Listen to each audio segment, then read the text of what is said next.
Esta noche vamos a enfocarnos mayormente en la experiencia de la adoración del becerro de oro en Éxodo el capítulo 32 y vamos a sustraer las lecciones para nuestra época. Ahora, quiero invitarles a que abran sus Biblias conmigo al libro de Primera de Corintios, el capítulo 10. Primera de Corintios, el capítulo 10. En este capítulo, el apóstol Pablo está repasando algunos eventos de la historia del pueblo de Israel antiguo. Y queremos notar que estas experiencias que le sucedieron al pueblo de Israel fueron escritas para nuestro bien, para nuestra admonición, como va a decir el apóstol Pablo. Vamos a empezar leyendo en el versículo 1 de 1 de Corintios 10 y leemos hasta el versículo 11. Dice el apóstol Pablo: porque no quiero, hermanos, que ignoréis que nuestros padres todos estuvieron bajo la nube y todos pasaron la mar. Y todos en Moisés fueron bautizados en la nube y en la mar. Y todos comieron la misma vianda espiritual. Y todos bebieron la misma bebida espiritual, porque bebían de la piedra espiritual que los seguía, y la piedra era Cristo. Mas de muchos de ellos no se agradó Dios, por lo cual fueron postrados en el desierto. Y ahora el versículo 6 es crucial, porque el apóstol Pablo nos va a explicar por qué fue que Dios dejó estas cosas registradas en la Escritura. Versículo 6. Empero estas cosas fueron en figura de nosotros. Esa palabra figura es la palabra griega tipo. Es decir, fueron escritos estos asuntos como ejemplos, como ilustraciones, como tipos. Para nosotros, dice Pablo, para que no codiciemos cosas malas como ellos codiciaron. Y luego el apóstol Pablo sigue relatando otros eventos de la historia de Israel. Versículo 7. Ni seáis honradores de ídolos, como algunos de ellos, según está escrito, sentóse el pueblo a comer y a beber y se levantaron a jugar. Esto está hablando del episodio al pie del monte Sinaí cuando adoraron el becerro de oro. Y en este versículo especialmente nos vamos a enfocar. Sigue diciendo en el versículo 8, ni forniquemos como algunos de ellos fornicaron y cayeron en un día 23,000.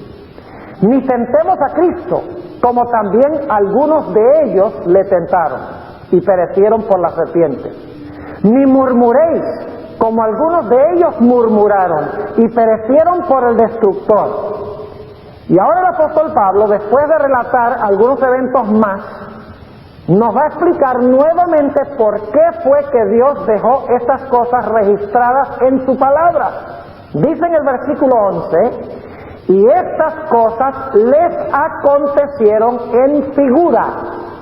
Nuevamente la misma palabra, como tipos, como ejemplos, como ilustraciones.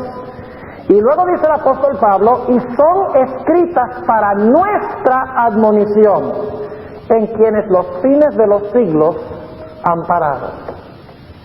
Es decir, estas cosas fueron escritas para nosotros que estamos viviendo en los últimos días, dice el apóstol Pablo.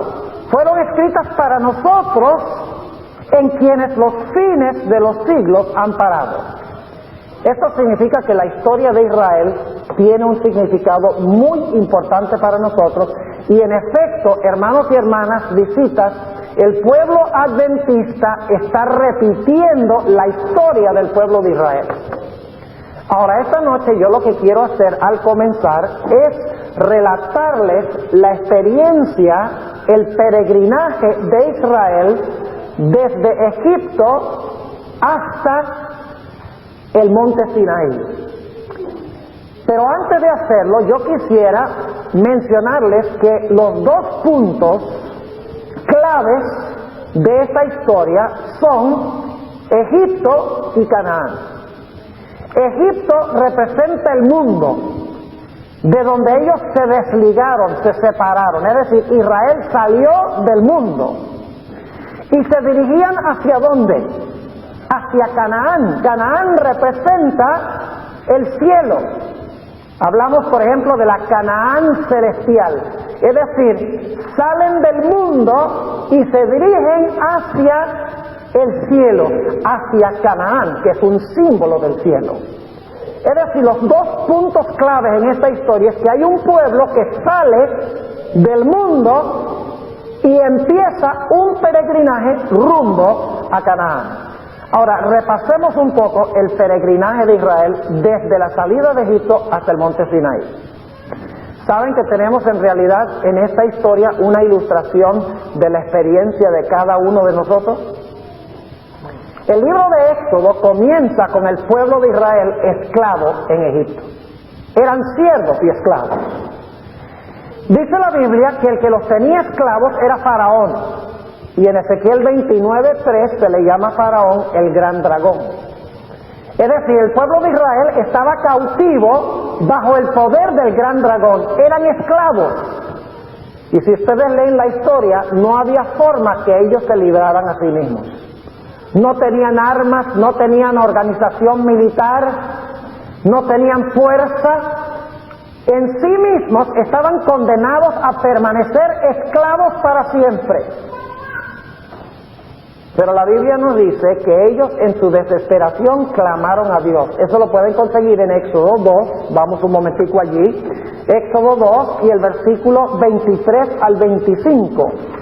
Éxodo, el capítulo 2 y el versículo 23 al 25 dice: y aconteció que después de muchos días murió el rey de Egipto, y los hijos de Israel suspiraron a causa de la servidumbre, y clamaron, y subió a Dios el clamor de ellos con motivo de su servidumbre, y oyó Dios el gemido de ellos, y acordóse de su pacto con Abraham, Isaac y Jacob, y miró Dios a los hijos de Israel y reconoció a los Dios. Noten que aquí nos dice que Israel en su servidumbre, no pudiendo escaparse ellos por sus propias fuerzas de su servidumbre al gran dragón, nos dice aquí que lo único que podían hacer era suspirar, clamar y gemir a Dios para que Dios los libertara. Su única esperanza se encontraba en Dios. Ahora, yo quiero que ustedes noten algo muy interesante. ¿Se han dado cuenta al leer la historia de Israel que Dios no le dio a Israel los 10 mandamientos mientras estaban en Egipto? Primero los libró y luego les dio su ley. ¿Saben por qué? Porque en Egipto ellos eran siervos ¿de quién? De Faraón. Si Dios les hubiera pedido que ellos fueran siervos de Él también, entonces Israel hubiera tenido que servir a dos señores. Y el mismo Jesús dijo, nadie puede servir a dos señores. Era necesario librar a Israel de su servidumbre a Faraón y Egipto para que luego pudieran ellos ser siervos y obedientes a su nuevo Señor, Dios. Así que Dios no les dio su ley en Egipto, había que librarlos primero. Dios no le dijo a Israel, miren, yo les voy a dar mis 10 mandamientos. Cuando ustedes guarden perfectamente mis 10 mandamientos, yo los voy a librar. En ese caso nunca Dios los hubiera librado, porque siendo esclavos de Faraón era imposible que guardaran los mandamientos de Dios. Así que Dios, miren, libra a Israel por pura gracia, porque claman a Dios, no porque son buenos, no porque son obedientes, no porque guardan la ley, sino porque en su gran necesidad, cuando no pueden librarse a sí mismos, Dios interviene y los libra de su esclavitud sin mérito alguno de su parte. En otras palabras, tenemos justificación por la fe en el Antiguo Testamento. Ahora, ¿qué fue lo que marcó la liberación de Israel? Dios le dio a Israel una ceremonia muy interesante para marcar el hecho de que ahora estaban desligándose de Faraón y estaban llegando a ser libres en el Señor. Esa ceremonia se conoce como la Pascua. Y en la Pascua el pueblo de Israel sacrificó un cordero. y colocó la sangre del cordero en el dintel y en los postes de sus puertas. De esta manera, cuando el ángel veía la sangre, era un indicio de que ellos habían sido librados del poder de Faraón y de Egipto. Es decir, ellos fueron libertados de su servidumbre por la sangre del cordero. Pero ahora quiero que noten algo muy interesante. Después de que son librados por la sangre del cordero, la Biblia nos dice que van a las orillas del Mar Rojo. Y los viejos amos, que los habían tenido esclavos, dicen, no los vamos a soltar, y vienen tras ellos para tratar de recuperar su servicio. Y tal como leímos en 1 de Corintios 10, nos dice la Biblia que el pueblo de Israel descendió a las aguas y fue bautizado en el Mar Rojo. ¿Se acuerdan? En 1 de Corintios 10 dice que fueron bautizados en Moisés y en la mar. Ahora, la razón por la cual dice en Moisés es porque en el Antiguo Testamento Moisés es un símbolo de Cristo.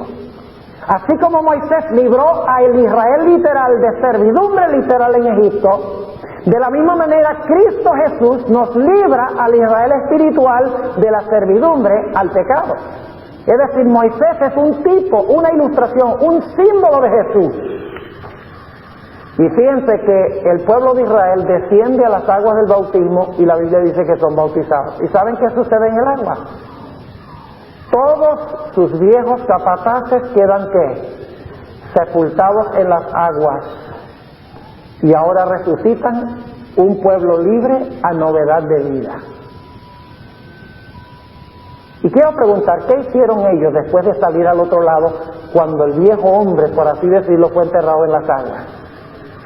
Nos dice la Biblia que ellos ahora cantan. ¿Cantan qué cosa? El cántico de Moisés. ¿Creen ustedes que ellos cantaron de verdad? ¿Cantaron con emoción y con sentimiento? Claro, porque era el himno de su ¿qué? Era el himno de su experiencia. Ahora, ¿creen ustedes que una persona que no conoce la redención en Cristo puede cantar?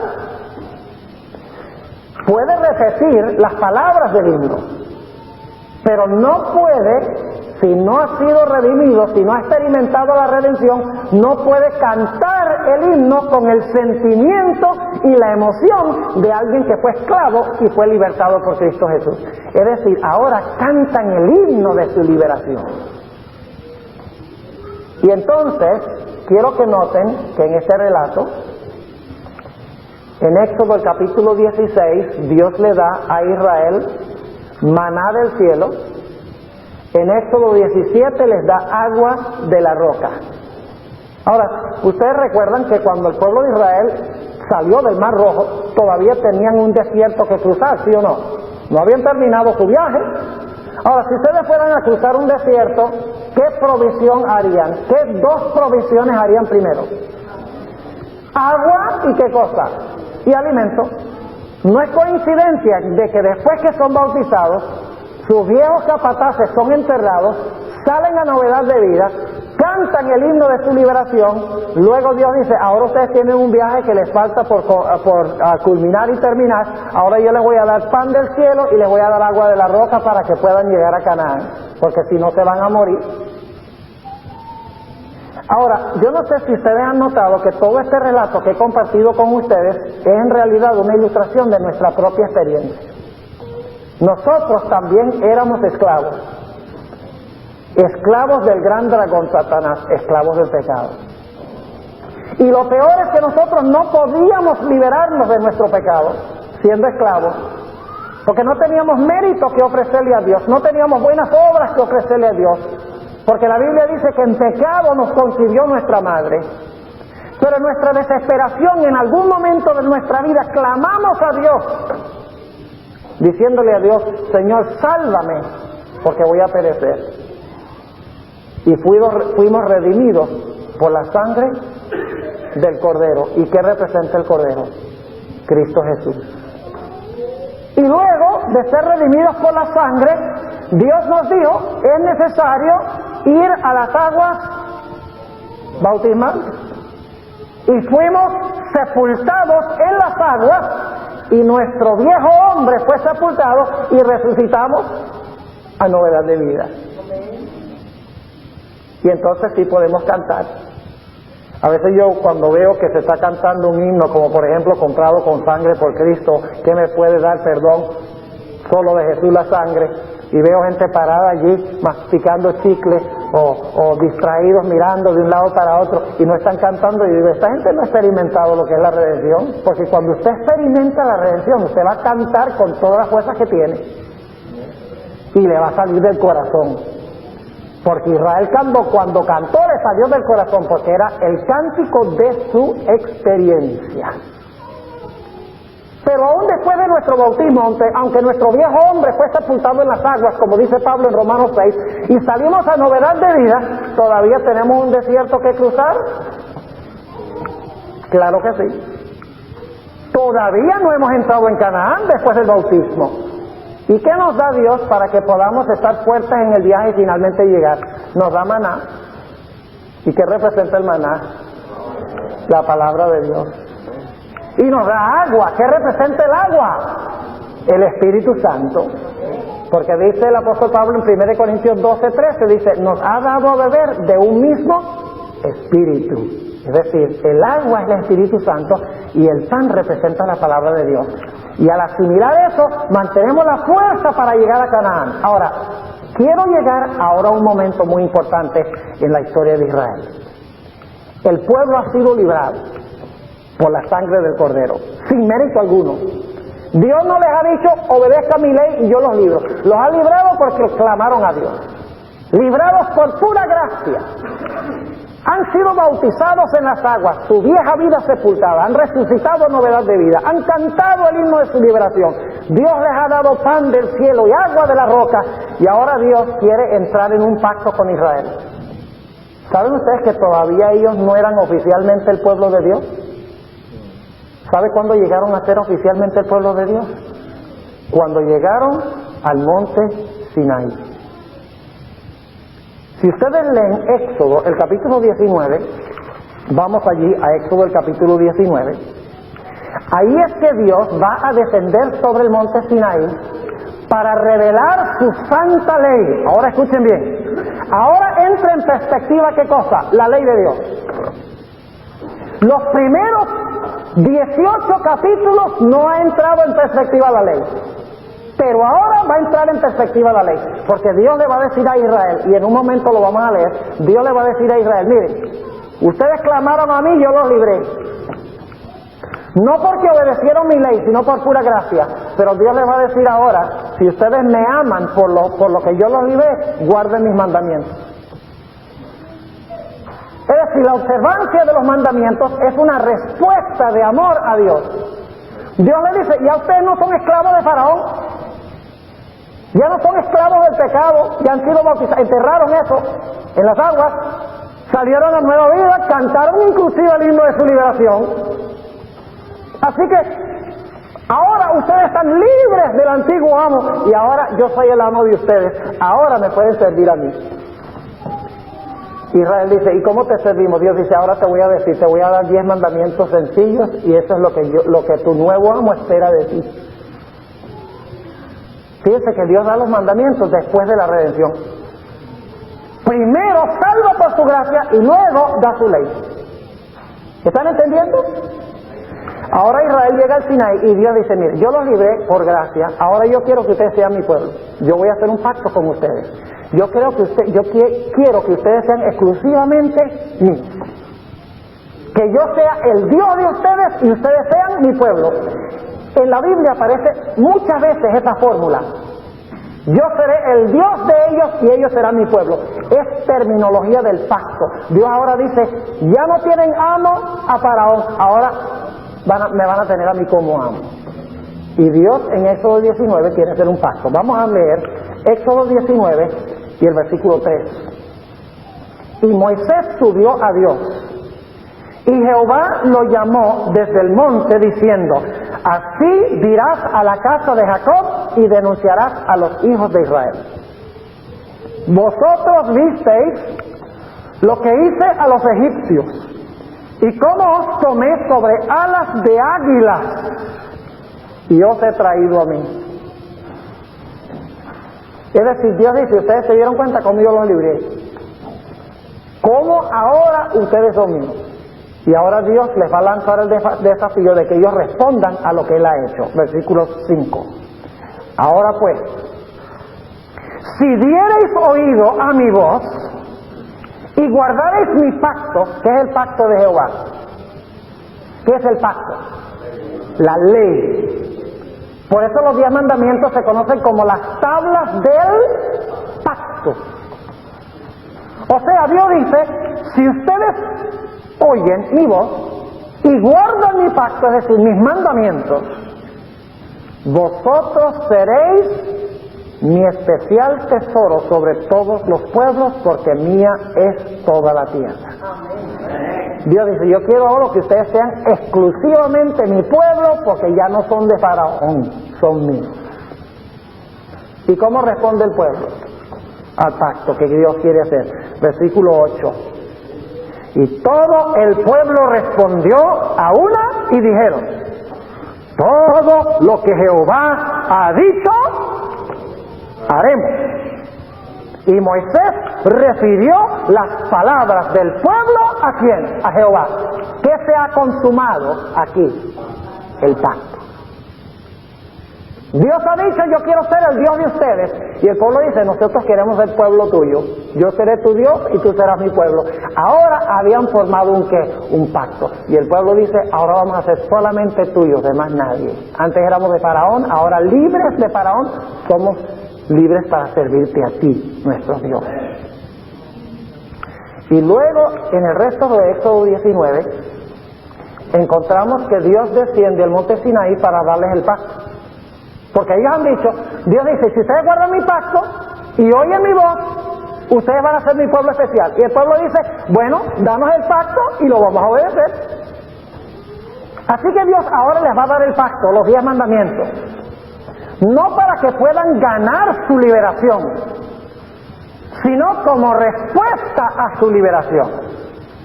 ¿Me están entendiendo la secuencia? Usted no gana la salvación porque guarda la ley. Dios lo salva y luego dice, si me amas, guarda mi ley. Primero viene la gracia y luego la ley. Ahora, ¿qué mandó Dios al pueblo que hiciera mientras Él descendía a la montaña para dar su ley? ¿Qué debían estar haciendo? Aplaudiendo y bailando y gritando y cantando y celebrando. ¿Eso es lo que deberían haber estado haciendo? No. En Éxodo 19 dice que mientras Dios estaba descendiendo sobre el monte para dar su pacto, para que el pueblo entendiera su voluntad, el pueblo debía estar afligiendo sus almas. Debía santificarse. Debía inclusive lavar sus vestiduras. ¿Qué representan las vestiduras en la Biblia? Representa un carácter justo, justicia. Es decir, deberían haber estado lavando su ¿qué? Su carácter para poner su carácter en armonía con el pacto de Dios. No era un tiempo para celebrar, no era un tiempo para saltar, no era un tiempo para gritar, no era un tiempo para tener un culto de celebración, era un tiempo para afligir sus almas. Era un tiempo para acercarse a Dios en oración y en comunión. Era un tiempo para purificar su carácter y limpiar sus vestiduras espirituales. Y ahora escuchen. Dios desciende sobre la montaña habiéndole dicho a Israel, ahora ustedes son míos, yo quiero que ustedes preparen su corazón para el pacto que yo les voy a dar. Y en Éxodo 20 Dios da su pacto. ¿Cómo comienzan los 10 mandamientos? Ah, gracias. Son vivos ustedes. Son avispados y avispadas. La mayoría de la gente, cuando uno les hace esta pregunta, dice, los 10 mandamientos comienzan, no tendrás dioses ajenos delante de mí. Pero los 10 mandamientos tienen un prólogo o una introducción que da la motivación por la cual se debe guardar la ley. Dice allí, y ahora escuchen cuidadosamente las palabras porque vamos a volver a ellas, Éxodo 21. Y habló Dios todas estas palabras diciendo: yo soy Jehová tu Dios, que te saqué de la tierra de Egipto de casa de siervos. ¿Quién sacó al pueblo de Israel de Egipto? Según estos versículos, ¿quién? Dios. Y ahora fíjense, Dios dice: yo los saqué a ustedes de Egipto. Ustedes no podían librar. Ni siquiera eran capaces de guardar mi ley, siendo esclavos de Faraón. No podían. ¿Recuerdan qué pasó cuando Israel trató de guardar el sábado? ¿Qué hizo Faraón? Ustedes quieren descansar, ahora van a tener que hacer la misma cantidad de ladrillos y buscar la propia paja a ustedes. Imposible guardar el sábado en Egipto, siendo esclavos de Faraón. Tenían que ser libres para poder guardar el sábado de Jehová, porque tenían que ser ahora siervos de Jehová. Así que Dios le dice: mire, yo los saqué a ustedes de Egipto, de casa de servidumbre, yo los libré. Y entonces ahora va a decir: si ustedes me aman por lo que yo he hecho, no tendrás dioses ajenos delante de mí. No te harás imagen ni semejanza. No tomarás mi nombre en vano. Guarda mis santos sábados. Honra a tu padre y a tu madre. No matarás. No cometerás adulterio. No hurtarás. No hablarás falso testimonio contra tu prójimo. No codiciarás. Dios le dice: ahora ustedes son libres para servirme a mí. Y estas son mis leyes que quiero escribir en sus corazones. Es decir, Dios le da los 10 mandamientos a un pueblo libre, no a un pueblo esclavo. Dios nos libra del pecado para que luego podamos guardar su ley. Ahora, Éxodo 20 a Éxodo 31, Moisés está en el monte en comunión con Dios. En Éxodo 20 Dios habla su ley, pero en Éxodo 31 ahora Dios va a escribir su ley en tablas de piedra para que el pueblo no solamente haya oído la ley, sino que el pueblo también vea la ley en forma escrita, con el propio dedo de Dios. ¿Qué debería haber estado haciendo el pueblo de Israel durante el tiempo que estaba Moisés en el monte recibiendo la ley? Éxodo 19 lo dice. No era tiempo para celebrar. El tiempo de celebrar era cuando entraran a Canaán. Era tiempo de afligir sus almas, de lavar sus vestiduras, de santificar sus vidas. Porque Dios iba a venir a entregar su santa ley. Ahora vamos a Éxodo 31 y vamos a leer el versículo 18. Éxodo 31 y el versículo 18.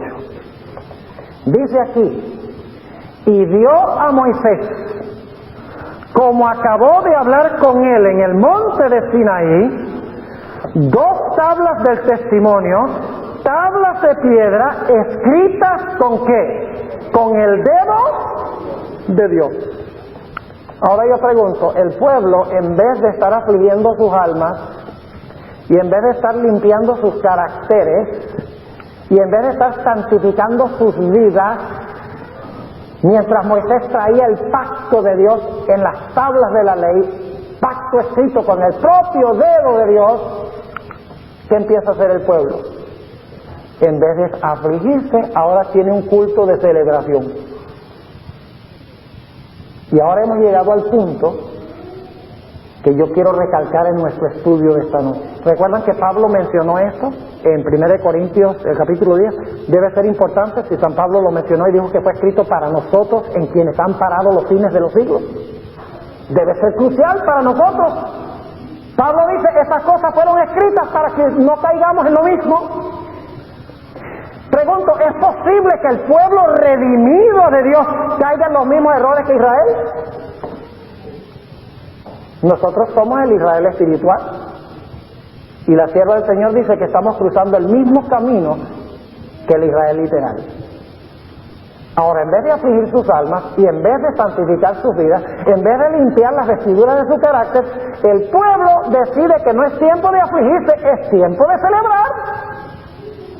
Noten Éxodo 32 y el versículo 1.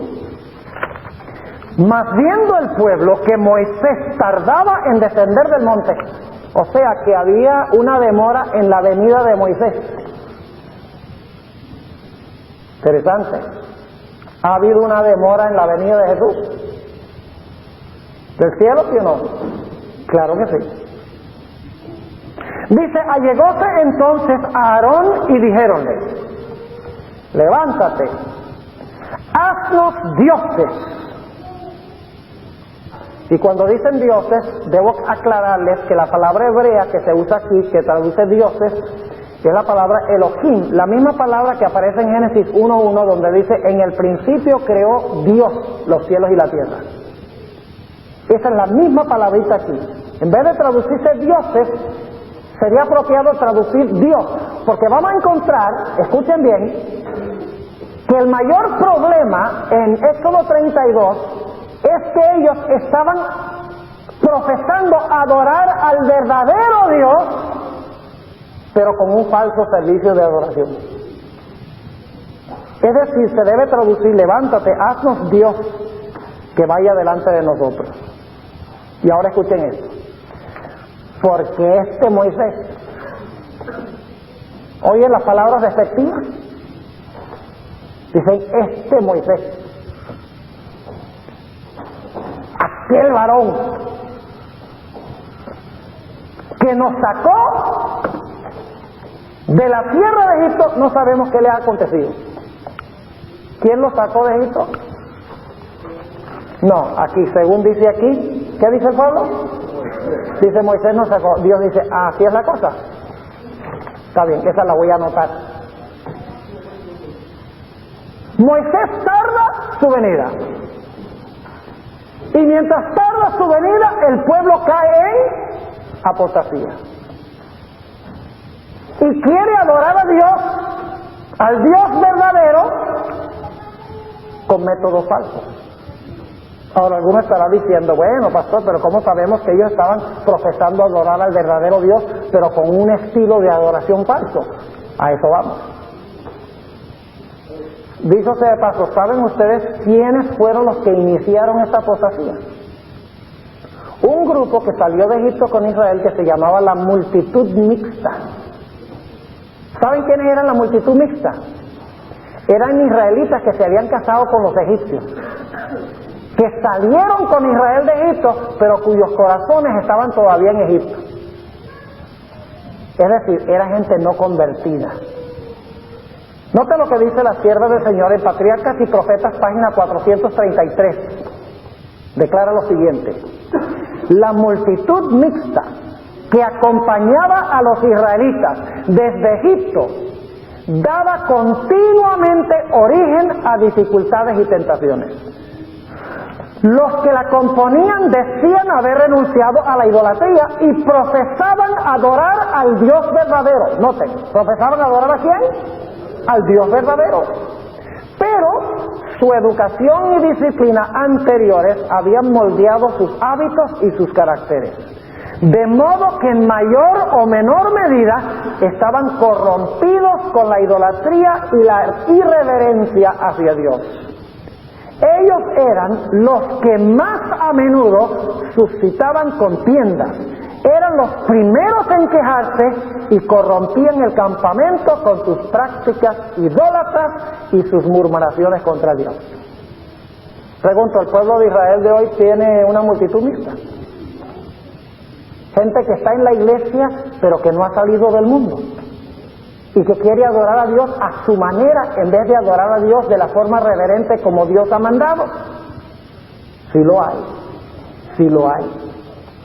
Ahora todavía surge la pregunta, ¿cómo sabemos que este era un culto de adoración al verdadero Dios pero de una forma falsa? Noten el versículo 2, sigamos leyendo. Y Aarón les dijo, apartad los zarcillos de oro que están en las orejas de vuestras mujeres y de vuestros hijos y de vuestras hijas y tráenmelos. Ahora escuchen bien. Aarón le dice a la gente, quítense los zarcillos y tráigamelos, y con esos zarcillos de oro vamos a hacer el becerro. Pero ¿saben algo? Le entregaron los que tenían puestos y después se pusieron otros. Se los voy a comprobar antes de que terminemos el estudio. Es decir, este culto de adoración lo hicieron bien adornaditos todos. Sigue diciendo en el versículo 3, Entonces todo el pueblo apartó los zarcillos de oro que tenían en sus orejas y trajeronlos a Aarón, el cual los tomó de las manos de ellos, formólo con un buril. Noten que, ¿qué hace Aarón? Forma el becerro, ¿verdad? Con un buril, es decir, con un implemento. Y eso es importante porque más adelante cuando Moisés le reclama a Aarón, ¿qué es lo que has hecho? Aarón dice, no, eché el oro en el fuego y salió saltando el becerro. Al pecado de cobardía, de no mantenerse por la verdad, agrega el pecado de la mentira. Versículo 4. El cual los tomó de sus manos de ellos y formólo con buril e hizo de ellos un becerro de fundición. Entonces dijeron, Israel, estos son tus dioses. Nuevamente se debe traducir, este es tu Dios que te sacó de la tierra de Egipto. Y viendo esto, Aarón, ahora escuchen esto, edificó un altar delante del becerro y pregonó a Aarón y dijo, mañana será fiesta a Jehová. ¿A quién era ese culto de adoración? A Jehová. Era un culto de adoración a Elohim, a Jehová, a Dios. Pero era un falso servicio de adoración, porque en vez de afligir sus almas y limpiar sus caracteres, lo que querían era tener una fiesta en la iglesia. Noten el versículo 6, por si acaso alguno todavía duda de que este era un culto de adoración ofrecido a Jehová. Versículo 6 dice, y el día siguiente madrugaron y ofrecieron, ¿qué cosa? Holocaustos. ¿Y a quiénes era que los israelitas le ofrecían holocaustos? ¿A quién? A Jehová.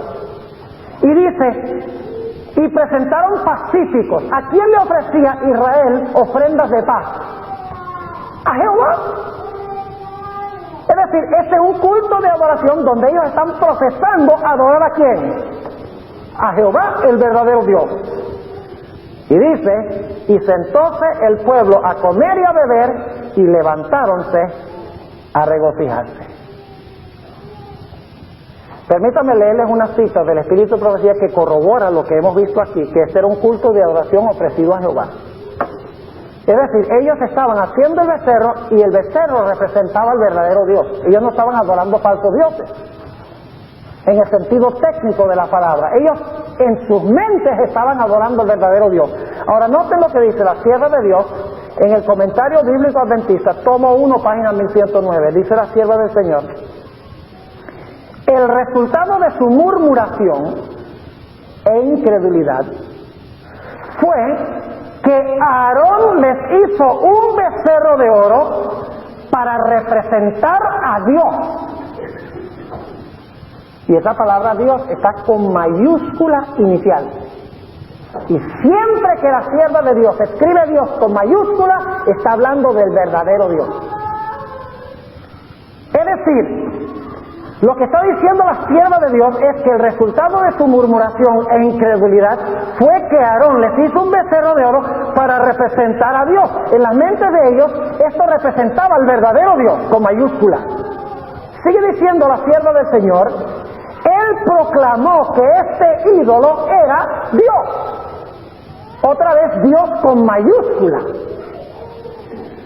Y luego aclara la hermana White y dice, y así se suscitó gran entusiasmo sobre este falso Dios con minúscula. Era un falso Dios, aunque ellos estaban profesando adorar ¿a quién? Al verdadero Dios. Y el problema era mayormente su estilo de adoración, no el objeto de su adoración. Es decir, el objeto de su adoración era ¿quién? Jehová, pero su forma de adorar era falsa. Yo pregunto, en los últimos días, ¿el mundo cristiano va a profesar adorar el verdadero Dios? ¿Sí o no? ¿Todos los cristianos profesan adorar al verdadero Dios? ¿Será posible que el mundo cristiano profesa adorar al verdadero Dios mientras que al mismo tiempo adora a Dios de una forma equivocada? En un día equivocado, y dicen que le están rindiendo culto al verdadero Dios. cuando le están rindiendo culto a aquel que supuestamente cambió el día de reposo del sábado al domingo. ¿Están conmigo o no están conmigo? Ahora sigamos la historia en Éxodo el capítulo 32 y el versículo 7. Fíjense ahora lo que viene interesante. Entonces Jehová dijo a Moisés: anda, desciende, porque tu pueblo que sacaste de la tierra de Egipto se ha corrompido. ¿Hay algún cambio aquí? ¿Qué dijo Dios en Éxodo 20 y el versículo 1 y 2? Dice: yo soy Jehová tu Dios, que te saqué de la tierra de Egipto de casa de siervos. ¿Y qué dijo el pueblo en Éxodo 32? Cuando Dios se demora en venir, como hoy Cristo se ha demorado en su venida, y los cristianos piensan que es tiempo de celebrar, cuando es tiempo de afligir el alma y poner la vida en armonía con la ley de Dios, porque estamos en la hora del juicio.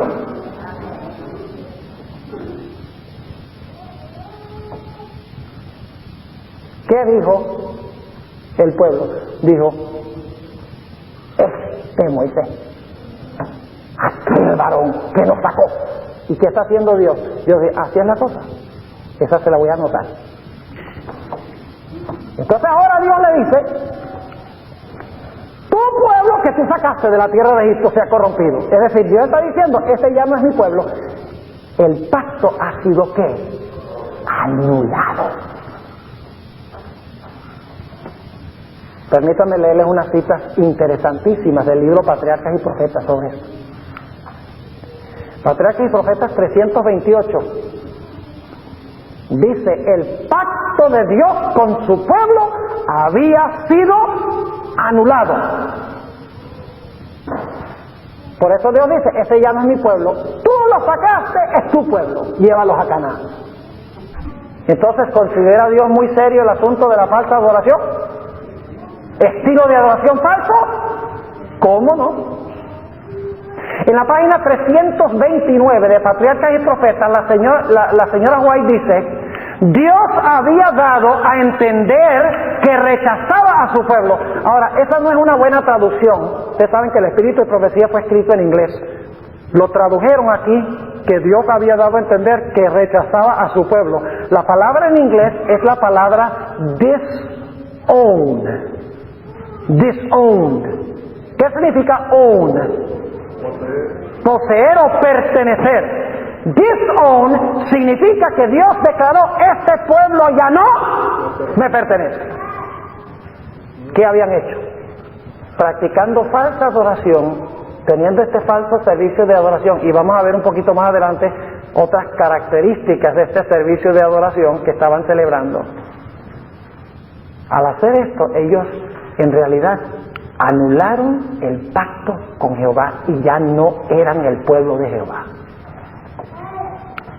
Dice la sierva del Señor en la página 329 de Patriarcas y Profetas, hablando de Israel, dice: sus pecados ya les habían hecho perder el favor de Dios y la justicia exigía su destrucción. Y una última cita en Patriarcas y Profetas, página 334, la sierva del Señor dice: los israelitas eran culpables de haber traicionado a un rey que los había colmado de beneficios y cuya autoridad se habían comprometido voluntariamente a obedecer. Dios le dice a Moisés: este ya no es mi pueblo. Ahora noten el versículo 11 del capítulo 32.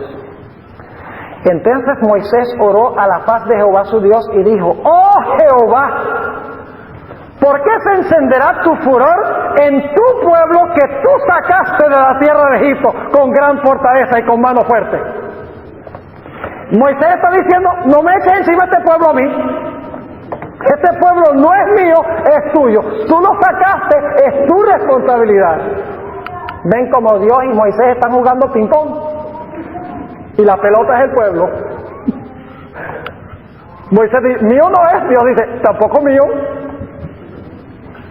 Porque en su falso servicio de adoración habían quebrantado el pacto con Dios. Cuán importante es adorar a Dios como Dios ha mandado. tiene que ver con si continuamos siendo el pueblo de Dios o no. Ahora quiero ir un poquito más adelante en este capítulo. Moisés intercede delante de Jehová y Jehová decide perdonar al pueblo por la intercesión de Moisés. Pero cuando Moisés desciende del monte, no puede creer lo que está viendo. Vamos a leerlo en el versículo 15. Y volvióse Moisés y descendió del monte trayendo en su mano las 2 tablas del testimonio, las tablas escritas por ambos lados. De una parte y de la otra parte estaban escritas, y las tablas eran obra de Dios, y la escritura era escritura de Dios grabada sobre las tablas. Y ahora escuchen esto. Y oyendo Josué el clamor del pueblo, ¿qué estaban haciendo en el servicio de adoración? Estaban gritando. Eso no es todo. Dijo a Moisés: alarido de pelea hay en el campo. Semejante escándalo que se pensaba que había una guerra en el campamento. Qué servicio de adoración tan irreverente. Todo el mundo gritando a voz en cuello. Versículo 18. Y él respondió: no es eco de algazara de fuertes, ni eco de alarido de flacos. ¿Algazara de qué? De cantar, oigo yo. ¿Qué estaban haciendo? No solo estaban gritando, sino que estaban ¿qué? Cantando con toda la fuerza. No solo estaban cantando, estaban haciendo otra cosa. Versículo 19. Y aconteció que como llegó él al campo y vio el becerro y las que estaban bailando en el servicio de adoración. ¿Cómo estaban adorando a Dios? Gritando, cantando a voz en cuello, bailando.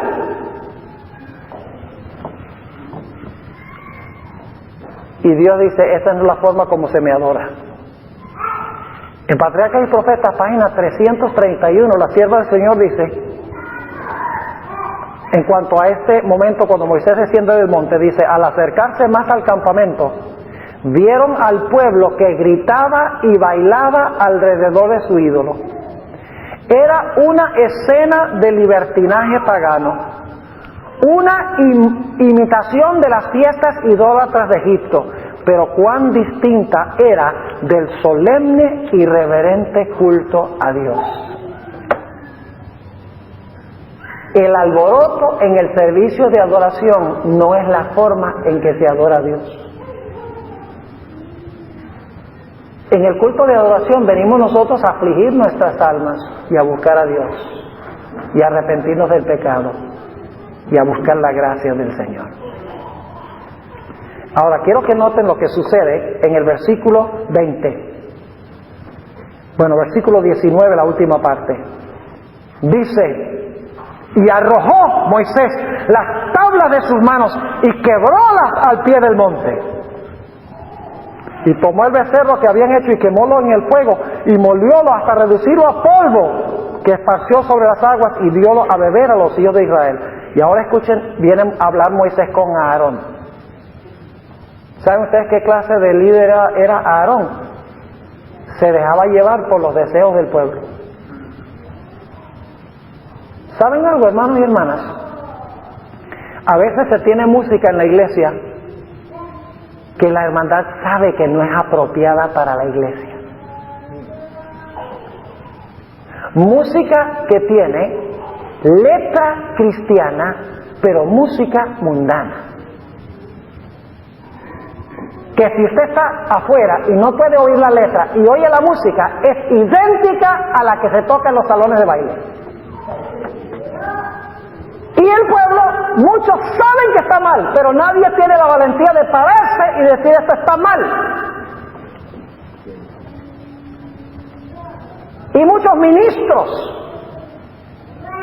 no son capaces de pararse y decir: esto está mal. Así fue Aarón. Lo que el pueblo quería, eso era lo que le daba. ¿Y saben algo? El pueblo decía: a nosotros a Aarón sí lo queremos. Aarón es bueno, es bonachón. Él hace lo que nosotros queremos. Pero ese Moisés, ese es un estricto. Ese es justiciero. Ese impone la ley. Qué bueno es tener a Aarón, que nos habla del amor de Dios y la gracia de Dios y nos deja adorar como nosotros queramos.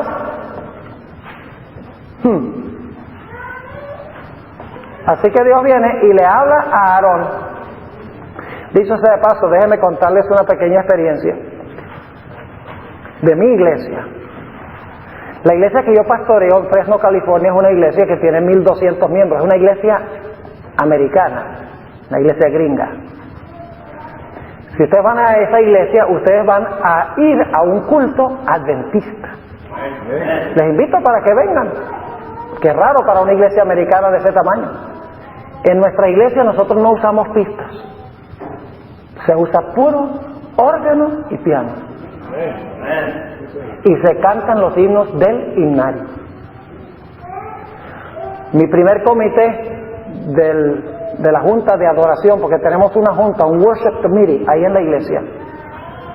Cuando yo estaba recién llegado, la primera vez que asistí, un hermano dijo: yo creo que nosotros debemos introducir keyboards y que deberíamos tener tambores y música más contemporánea para atraer a la gente a la iglesia. Y aunque yo estaba recién llegado, yo me paré y le dije: mientras yo esté aquí eso no va a pasar. Y no ha vuelto a la iglesia ese individuo. Pero en 4 años la iglesia se ha mantenido con un culto reverente a Dios como Dios quiere que se tenga. Y está penetrando a la iglesia adventista, hermanos y hermanas, toda clase de música inapropiada. Hay iglesias a donde la gente se menea y baila. No quiero echar tierra, pero en un colegio, una universidad donde fue a estudiar la hija mía, les voy a decir el nombre, Pacific Union College, en California. La hija mía fue allá 1 año y no aguantó más. Dijo: yo no puedo ir a este colegio porque los servicios de adoración son terribles. Y yo le dije: bueno, no pueden ser tan terribles. Me dijo: sí, ve y ve. Así que un fin de semana, hace algo más de 1 año, era un fin de semana de padres e hijos, Parent Student Weekend. Y decidí ir a pasar el fin de semana con mi hija porque mi esposa estaba en Venezuela visitando a la familia y yo estaba solo en Fresno. Y bueno, voy a pasar el fin de semana con la hija. Y me fui allá. Y el viernes en la noche tenía un servicio de adoración ahí en la iglesia del colegio. Y entiéndame bien, hermanos y hermanas, al contarles esta historia, algunos la van a tomar y van a decir: la iglesia está en apostasía, hay que salirse de la iglesia, hay que formar grupos independientes. Eso no fue lo que hizo Moisés. Hay que quedarse con la iglesia, porque esta es la iglesia de Dios y Dios se va a encargar de zarandearla y purificarla, y que no lo hagamos nosotros saliéndonos y formando grupos independientes. Hay apostasía en la iglesia, pero todos debemos luchar por corregir los problemas en la iglesia. Ese viernes en la noche yo no podía creer lo que yo estaba viendo y oyendo. Un alboroto me hizo recordar de Éxodo 32, sinceramente. La gente estaba parada, hubo como 40 minutos de servicio de canto. Un coro que literalmente bailaba allí en la plataforma, se meneaba de un lado para otro, y la gente estaba en la congregación levantando las manos y moviéndolas también de lado a lado y gritando los himnos a medida que cantaba el coro. Y en la plataforma tambores, panderetas. A mí me parecía que yo estaba en un culto pentecostal. Ahora, yo no tengo nada personal contra los pentecostales. Yo amo a los hermanos pentecostales. Pero ese estilo de adoración, con música rítmica, con baile y con gritería, donde todos hablan al mismo tiempo, es una adoración al estilo de Éxodo 32. No es el culto reverente que Dios ha establecido en su santa palabra. Ahora Moisés va a hablar con Aarón, y noten lo que le va a decir. Versículo 21. Y dijo Moisés a Aarón: ¿qué te ha hecho este pueblo que has traído sobre él tan gran pecado? ¿Cómo así? ¿Quién trajo el gran pecado sobre ellos? ¿Quién trajo el pecado sobre ellos? Aarón, cuando un líder no se para por el bien y el pueblo peca, el líder es culpable del pecado del pueblo. Permítame leerles algunas citas del Espíritu de Profecía sobre esto. Patriarcas y Profetas, página 328. Noten lo que dice la sierva del Señor. Y hay todavía Aarones dóciles, hablando de la iglesia de hoy. Lamentablemente esa traducción, como yo puedo leer el Espíritu de Profecía en inglés, yo chequeo la traducción con el inglés y no es una buena traducción dóciles, porque dóciles es algo así pacífico. En realidad la palabra en inglés es la palabra pliant. La palabra pliant, para aquellos que entienden inglés, significa bending easily, flexible, easily influenced, yielding, changing easily to fit different conditions. O sea, dejarse moldear e influenciar por lo que quieren otros. Esa es la palabra que usa la hermana White. Dice, hay todavía Aarones dóciles que, mientras desempeñan cargos de autoridad en la iglesia, ceden a los deseos de los miembros no consagrados y así los incitan al pecado. ¿Sabe lo que debería haber hecho Aarón? Debería haber dicho, lo que ustedes están pidiendo está mal y no lo vamos a hacer. Pero tenía miedo del clamor del pueblo y al ceder al pueblo llevó al pueblo a pecar. ¿Saben ustedes que la sierva de Dios dice que hubo un remanente fiel que protestó? ¿Y saben lo que les pasó? Patriarcas y Profetas, página 327, dice la sierva del Señor. Algunos permanecieron fieles a su pacto con Dios, pero la mayor parte del pueblo se unió a la apostasía. Y ahora escuchen esto.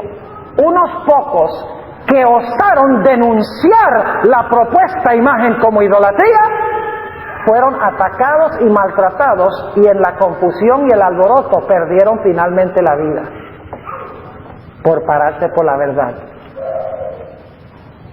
Puede ser que aquellos que se paren por la verdad en los últimos días también tengan que pagar con su vida, pero vale la pena mejor morir siendo fieles a Dios que vivir siendo infieles a Dios. En otra cita sobre Aarón, en la página 333 de Patriarcas y Profetas, la sierva del Señor dice, escuchen esto, de todos los pecados que Dios castigará, ninguno es más grave ante sus ojos que el de aquellos que animan a otros a cometer el mal. Dios quisiera que sus siervos demuestren su lealtad, reprendiendo fielmente la transgresión, por penoso que sea hacerlo.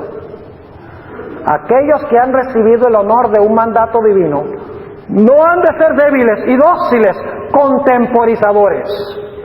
No han de perseguir la exaltación propia ni evitar los deberes desagradables, sino que deben realizar la obra de Dios con una fidelidad inflexible.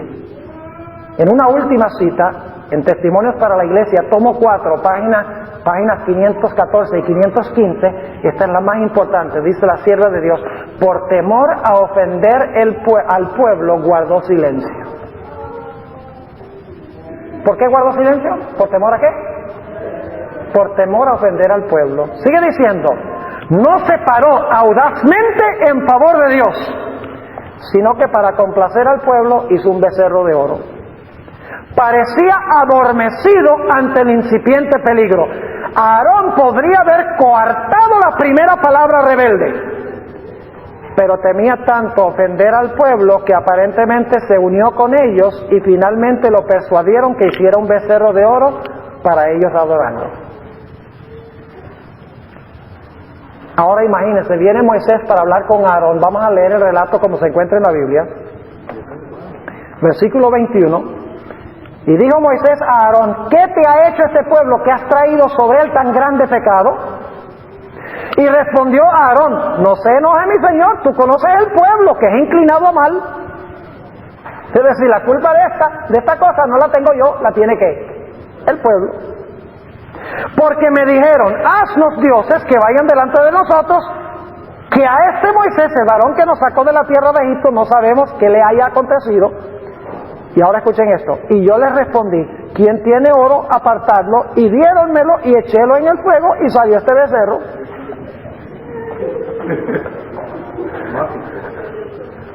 A la falta de columna vertebral ahora le añade mentira.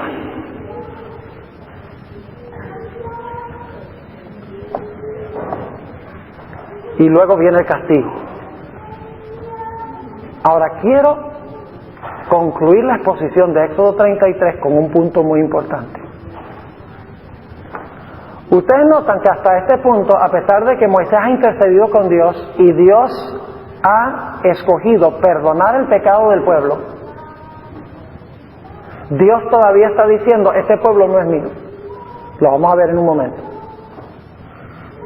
Este punto que voy a trazar ahora es crucial. ¿Recuerdan que yo les dije que ellos se quitaron las joyas y se pusieron otras? ¿Recuerdan que les mencioné? Y que cuando estaban en este servicio de adoración estaban todos bien adornaditos con sus prendas. Ahora se lo voy a comprobar. ¿Y saben cómo reanudaron ellos y renovaron el pacto con Dios de tal manera que Dios nuevamente los aceptara en pacto? Vamos a Éxodo 33:1. Y Jehová dijo a Moisés, ve, sube de aquí, tú y el pueblo que sacaste de la tierra de Egipto. ¿Qué está diciendo Dios? Está diciendo, este pueblo no es mío, es el que tú sacaste. Todavía Dios está diciendo, este es tu pueblo, no mío. Ahora sigue diciendo, y Jehová dijo a Moisés, ve, sube de aquí, tú y el pueblo que sacaste de la tierra de Egipto, a la tierra de la cual juré a Abraham, Isaac y Jacob, diciendo, a tu simiente la daré. Y yo enviaré delante de ti el ángel, y echaré fuera el cananeo, y el amorreo, y al eteo, y al pereceo, y al heveo, y al jebuseo, a la tierra que fluye leche y miel. Y ahora note lo que dice Dios, porque yo no subiré en medio de ti, porque eres pueblo de dura cerviz, no sea que te consuma en el camino. ¿Qué está diciendo Dios? Dice, este es el pueblo que tú sacaste, y yo no voy a ir a Canaán con ellos. Todavía Dios no ha aceptado que el pueblo esté en pacto con él por este terrible pecado. ¿Qué hizo el pueblo para mostrar que ellos estaban dispuestos de ahora entrar en pacto con Dios otra vez? Versículo 4. Y oyendo el pueblo esta sensible palabra, que Dios no iba a ir con ellos, vistieron luto y ninguno se puso sus atavíos. ¿Saben? Esa palabra atavíos significa ¿qué cosa? Sus prendas. Ninguno se puso sus ¿qué? Prendas. Y alguno dirá, bueno, ahí dice que no se las pusieron. Usted, pastor, dijo que las tenían puestas. Sigamos leyendo. Versículo 5. ¿Por qué se quitaron las prendas? Versículo 5. Pues Jehová dijo a Moisés, di a los hijos de Israel, vosotros sois pueblo de dura cerviz, en un momento subiré en medio de ti y te consumiré. Quítate pues ahora tus atavíos. ¿Por qué se quitaron los atavíos? ¿Por qué se quitaron las prendas? Porque Dios les mandó que se quitaran las prendas. Y luego Dios dice, quítate pues ahora tus atavíos y yo sabré lo que tengo de hacer. Es decir, si ustedes se quitan los atavíos, entonces significa que voy con ustedes. Si no se los quita, que los lleve Moisés. Y ahora noten el versículo 6. Entonces los hijos de Israel, ¿sé qué? ¿Qué significa eso de despojarse? Ah, entonces si se despojaron los tenían puestos. ¿Sí o no? Dice, entonces los hijos de Israel se despojaron de sus ¿qué? De sus atavíos desde el monte Horeb. Es decir, del monte Sinaí, ¿qué hicieron? Se quitaron sus joyas y no se las volvieron a poner. ¿Qué tal el Israel de hoy? Estamos viendo más y más entrar a la iglesia joyas.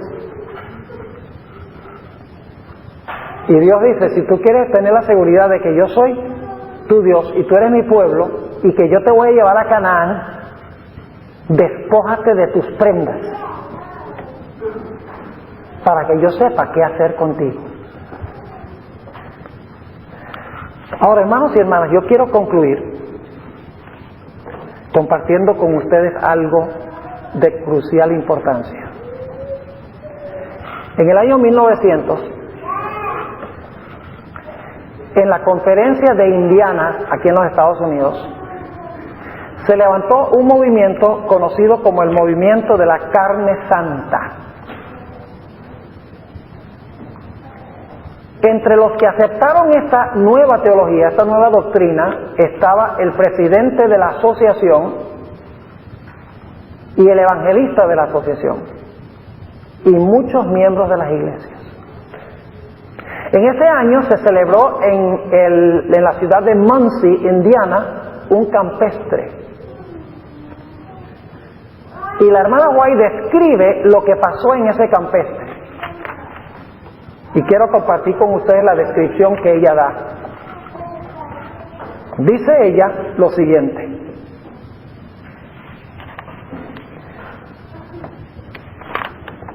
Esto está en Mensajes Selectos, tomo 2, la página 41. Dice ella, es imposible estimar en demasía la obra que el Señor quiere llevar a cabo mediante los que se consideran vasos o instrumentos suyos para poner en acción sus pensamientos y propósitos. Y ahora escuchen lo que dice. Esas mismas cosas que habéis explicado que ocurrían en Indiana, el Señor me ha mostrado que volverían a ocurrir justamente antes de la terminación del tiempo de gracia. Ahora, ¿qué estaba pasando ahí en el campestre de Indiana? Ella sigue describiendo. Dice, se manifestará toda clase de cosas extrañas. Habrá vocerío. En realidad, la palabra en inglés es gritería. Habrá gritería, acompañado de tambores, música y danza. Y está hablando de nuestros campestres. Dice, el juicio de algunos seres racionales quedará confundido de tal manera que no podrán confiar en él para realizar decisiones correctas. Y a esto consideran como la actuación del Espíritu Santo. Sigue diciendo, ahora escuchen esto, el Espíritu Santo nunca se manifiesta en esa forma, mediante ese ruido desconcertante. Esto constituye una invención de Satanás para ocultar sus ingeniosos métodos destinados a tornar ineficaz la pura, sincera, elevadora, ennoblecedora y santificadora verdad para este tiempo. Y luego dice ella, es mejor no mezclar nunca el culto de Dios con música que utilizar instrumentos musicales para realizar la obra que en enero pasado se me mostró que tendría lugar en nuestras reuniones de reavivamiento. ¿Dónde iba a pasar esto? En nuestras reuniones de reavivamiento. Sigue diciendo ella, la verdad para este tiempo no necesita nada de eso para convertir a las almas. El ruido desconcertante aturde los sentidos y desnaturaliza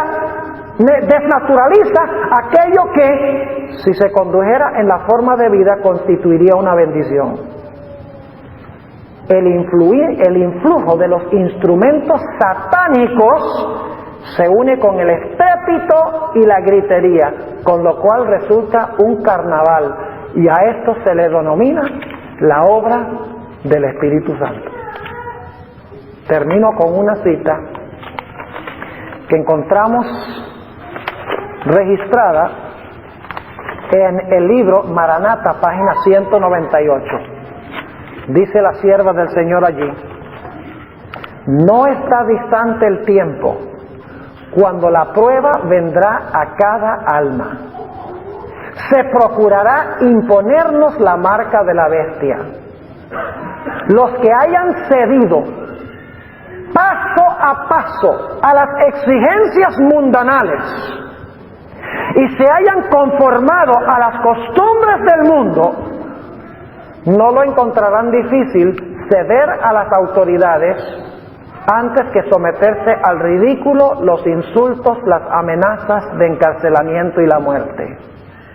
La contienda será entre los mandamientos de Dios y los mandamientos de los hombres. En este tiempo el oro será separado de la escoria en la iglesia.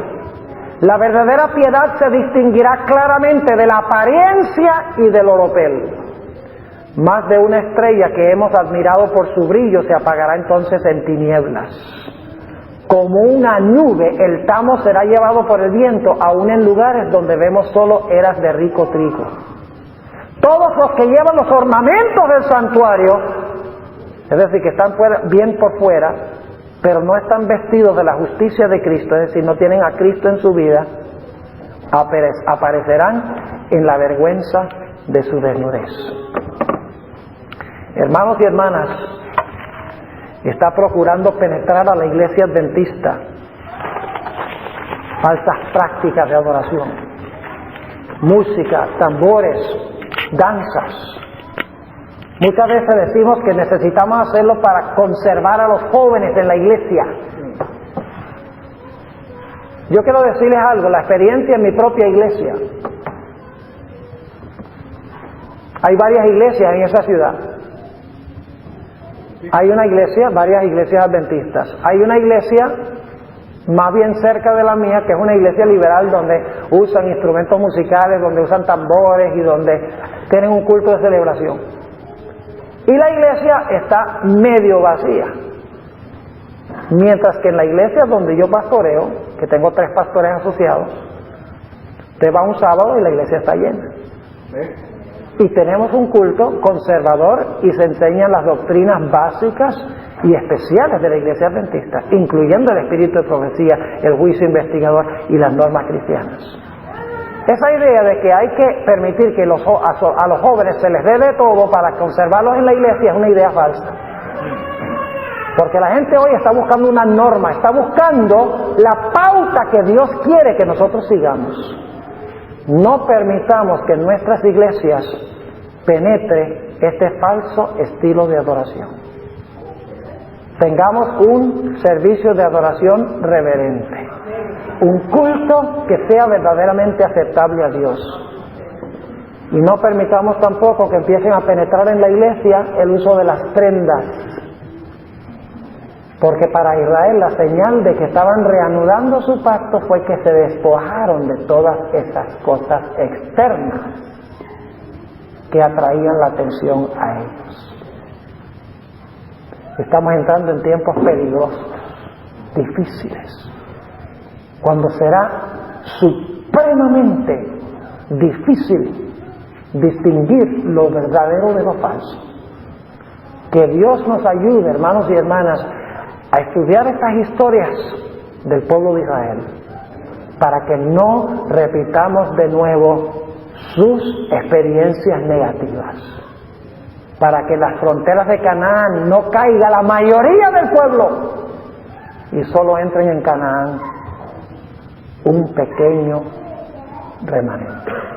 Oremos. Padre, te damos gracias porque nos has permitido estudiar este tema tan importante esta noche. Oh Señor, te pido que cuides y protejas a tu iglesia de los peligros de los últimos días. Danos discernimiento, mentes claras para detectar la verdad como es en Cristo. Oh Señor, salva a tu pueblo y manténnos fieles a ti. Te damos gracias, Señor, por habernos hablado. Y gracias por responder nuestra oración. En el nombre de Jesús. Amén. Amén. Agradecemos al Pastor Bohr por su valioso aporte a la proclamación del mensaje adventista. Visita su página en internet www.secrethomefield.org. La grabación de este tema en formato digital es un servicio del Ministerio Evangelio Eterno. para obtener gratuitamente estudios selectos de la Biblia y de los escritos del linaje de Juan, o para solicitar nuestras publicaciones impresas, diríjase a www.hogarysalud.com y www.evangelioeterno.com.